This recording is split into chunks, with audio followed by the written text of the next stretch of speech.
What separates the few who rise from the many who quit? Why do some people keep going when everything in life seems to fall apart, while others crumble at the first sign of failure? Imagine waking up one morning after years of hard work, only to realize you're still nowhere near the life you dreamed of. Your goals feel distant, your energy is gone. You're trapped in the loop of doing everything right, yet nothing seems to work. Most people give up here. But the truth is, this is the exact moment where greatness begins. Marcus Aurelius once wrote, "The impediment to action advances action. What stands in the way becomes the way." It's not the absence of difficulty that creates success, but the ability to keep walking through it with unshakable purpose. And that ability is built from two forces: passion and perseverance, what modern psychology calls grit, and what Stoic philosophy has been teaching for over 2,000 years. Every successful person you admire has walked through darkness. Seneca called it the arena of the mind, the place where comfort ends and character begins. Picture a sculptor chipping away at a block of marble. Every strike looks destructive, but slowly a masterpiece emerges. That's you, shaping your life through struggle. Yet here's the secret no one tells you. Motivation will never carry you all the way. Motivation is a spark, but it fades. Discipline, resilience, and clarity are the fires that stay lit when passion burns out. Epictetus said, "No man is free who is not master of himself." To master life, you must first master your mind, your reactions, your habits, your thoughts. The Stoics didn't talk about passion as fleeting excitement. They spoke of inner fire, the kind that doesn't depend on circumstances, applause, or luck. It's the quiet determination to move forward no matter what. Let me ask you something. How many times have you felt like giving up? Not because you weren't capable, but because you lost belief in yourself. That's the silent war most people lose. They confuse temporary pain with permanent failure.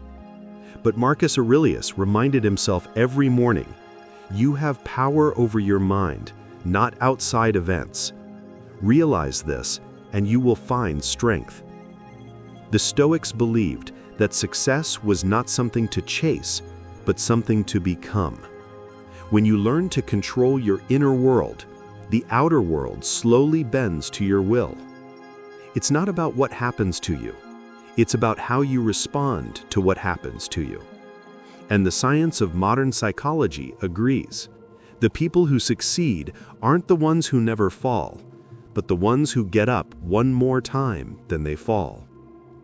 Now here's the twist. Passion and perseverance aren't gifts you're born with.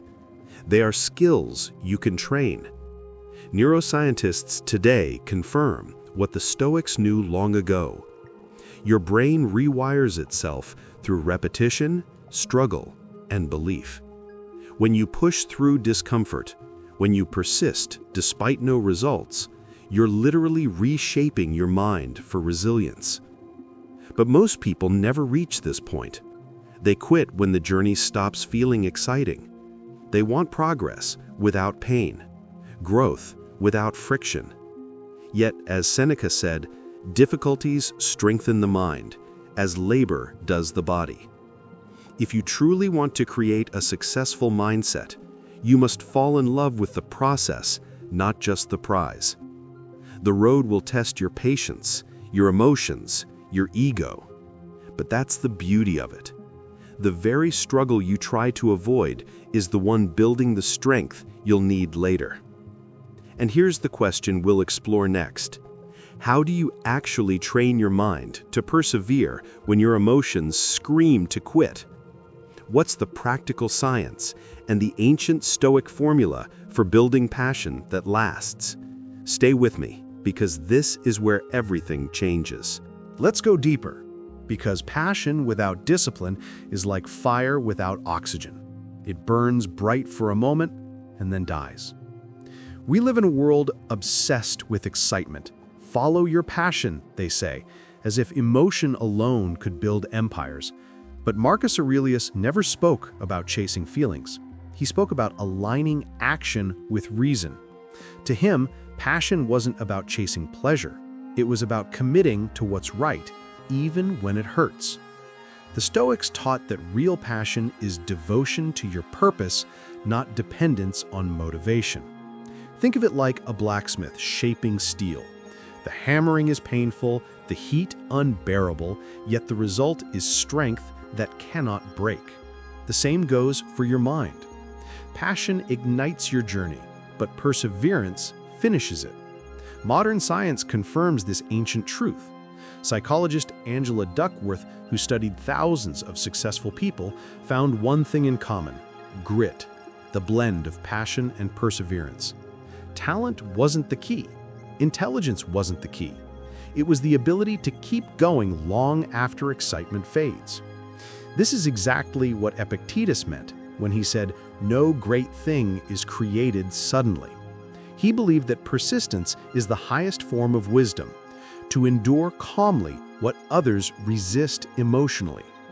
The neuroscience today explains why.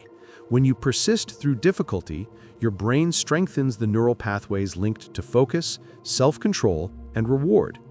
You literally reprogram your brain to crave progress more than pleasure. That's why the Stoics practiced voluntary discomfort, sleeping on the floor, fasting, training their minds to detach from ease, because they knew strength is born where comfort dies. But let's make this real. Picture yourself on day 50 of chasing a dream. No results, no applause, no sign of success. You begin to question everything.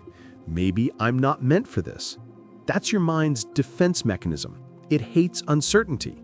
Yet this is the exact point where most people quit, and the exact point where your transformation begins. Seneca said, "He who has great power should use it lightly, but he who has small power must gain it by enduring." Every time you push forward when it would be easier to stop, you expand the limits of what you're capable of. You're teaching your brain that effort matters more than outcome. That's the Stoic principle of dichotomy of control, focusing only on what you can do and releasing what you can't. Success, then, isn't a single victory. It's 1,000 small acts of endurance when no one is watching. And here's the paradox. Perseverance isn't just about pushing harder, it's about detaching smarter. The Stoics never advocated for blind struggle. They trained to remain calm while struggling. That's what separates the strong from the desperate. A desperate mind burns out. A disciplined mind endures. When Marcus Aurelius faced betrayal, war, and loss, he didn't let emotion control him. He wrote in his journal every night, reminding himself that life's chaos cannot touch a steady soul. He practiced what we now call emotional regulation, the ability to feel pain without becoming pain.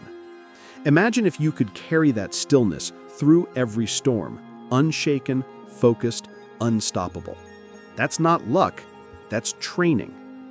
And this is where passion transforms into power. When you stop expecting the world to make things easy and start using difficulty as your teacher, something inside you changes. You stop chasing success emotionally and start building it intentionally. Every rejection, every failure, every lonely night becomes fuel.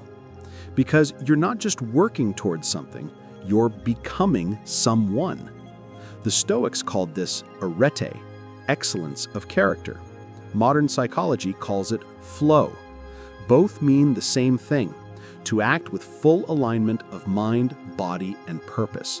And when that happens, success stops being something you pursue. It becomes something you embody.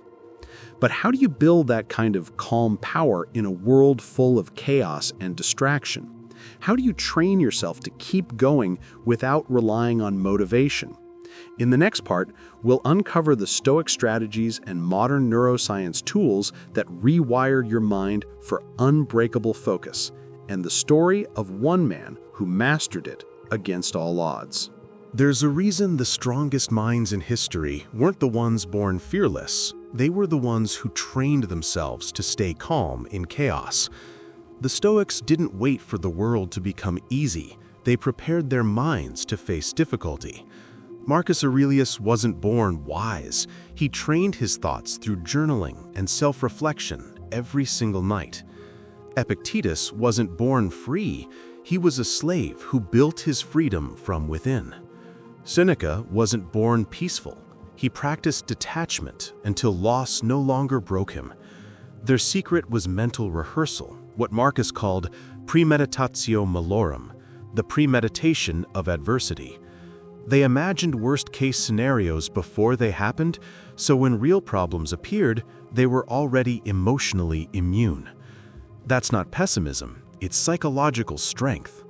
Modern science now calls this exposure therapy, facing your fears mentally so your nervous system learns calm under pressure. The Stoics mastered it centuries before psychology gave it a name. Now, picture this. A young athlete named Alex, obsessed with running, dreams of winning a national race. He trains relentlessly, early mornings, late nights, until one accident shatters his leg. Overnight, everything he built disappears. Depression follows. Friends drift away. The voice in his head whispers, "You've lost everything." But one day, while scrolling through random quotes online, he reads something by Epictetus. It's not what happens to you, but how you react to it that matters. Those words strike something deep. He realizes his body may be broken, but his will isn't. He begins training his mind instead of his legs. Meditation, journaling, reading Marcus Aurelius every morning. Slowly, his pain becomes purpose. He learns to endure it not by ignoring his suffering, but by studying it, turning pain into progress. A year later, he walks again. 2 years later, he runs. 3 years later, he wins the very race he thought he'd never see. That's not a miracle. That's the science of mental rewiring through Stoic principles.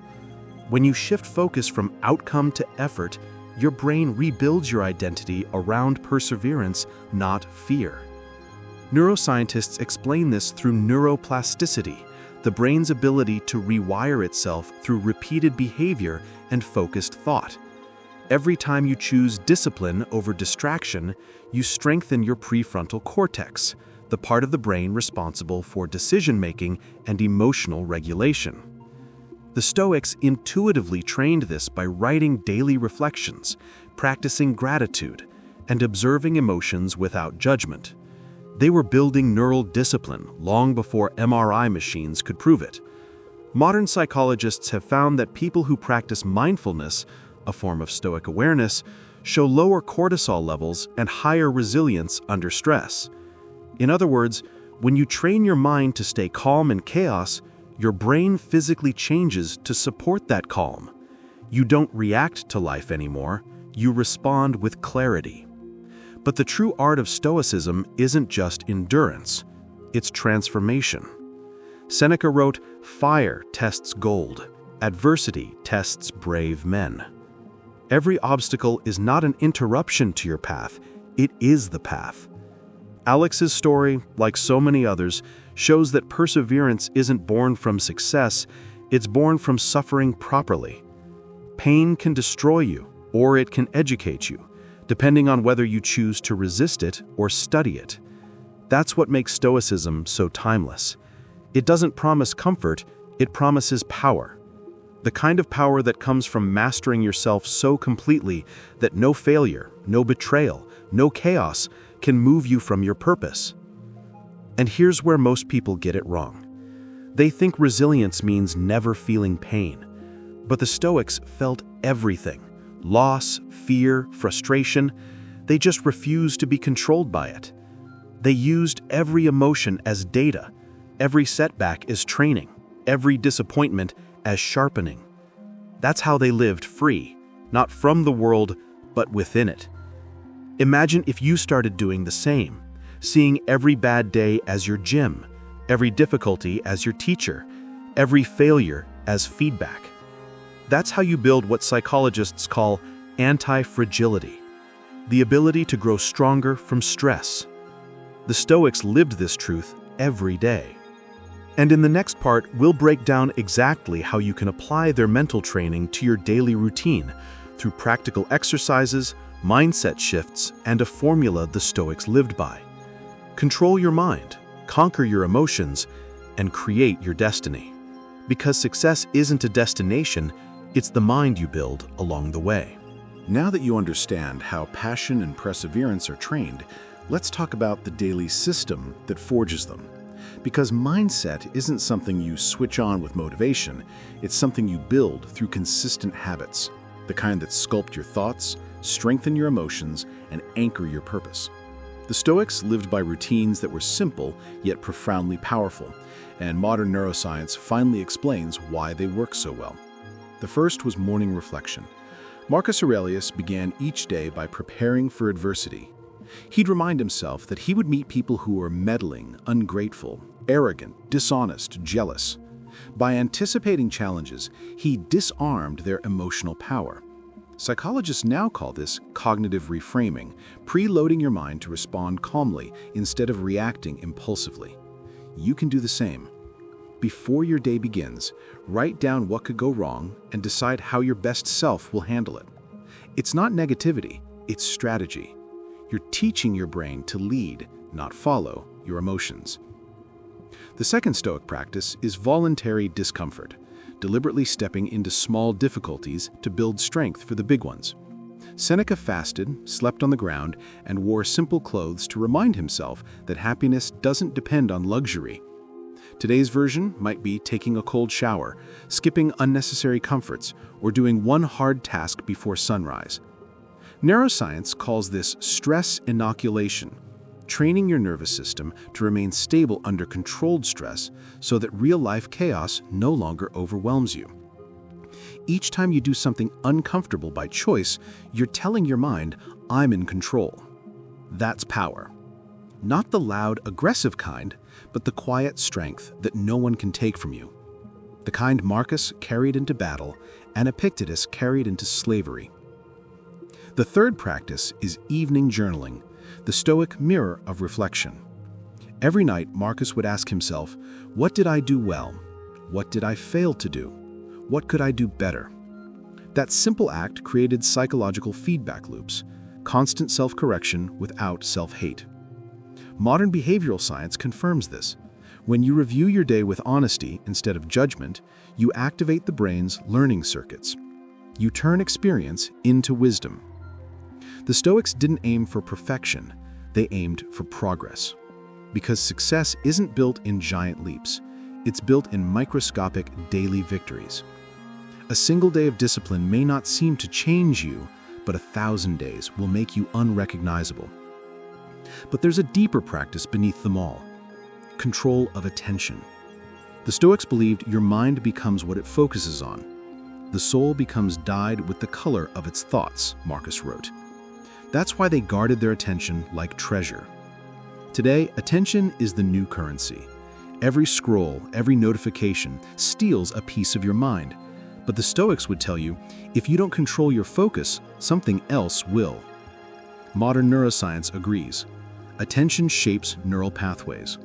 What you repeatedly focus on becomes your default state, so choose wisely. Each time you focus on what you can control, your brain strengthens the circuits for peace and power. Each time you focus on what you can't control, you reinforce weakness and worry. The formula is simple: attention plus intention equals identity. Combine these habits and you build a mind that moves from chaos to clarity. But here's the secret. You don't need to do all of them perfectly. Even one done consistently can transform you.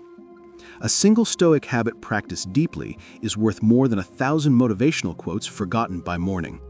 Start small. 1 minute of reflection, 1 act of discomfort, 1 page of journaling. The key isn't intensity, it's consistency. That's what Seneca meant when he said, "It is not that we have a short time to live, but that we waste much of it." Time isn't your enemy. Inattention is. So, the real question becomes, once you start mastering your habits, how do you protect this mindset when life hits harder than ever before? When you lose someone, fail deeply, or face uncertainty that shakes your soul, how do you keep your fire alive without burning out? That's what we'll explore next, because the final step of the Stoic mindset isn't just endurance, it's transcendence. At some point, life will test you beyond anything you thought you could handle. You'll lose something or someone that mattered more than words can describe. You'll face nights where no philosophy, no quote, no motivation feels enough. And in that silence, you'll realize something the Stoics discovered long ago.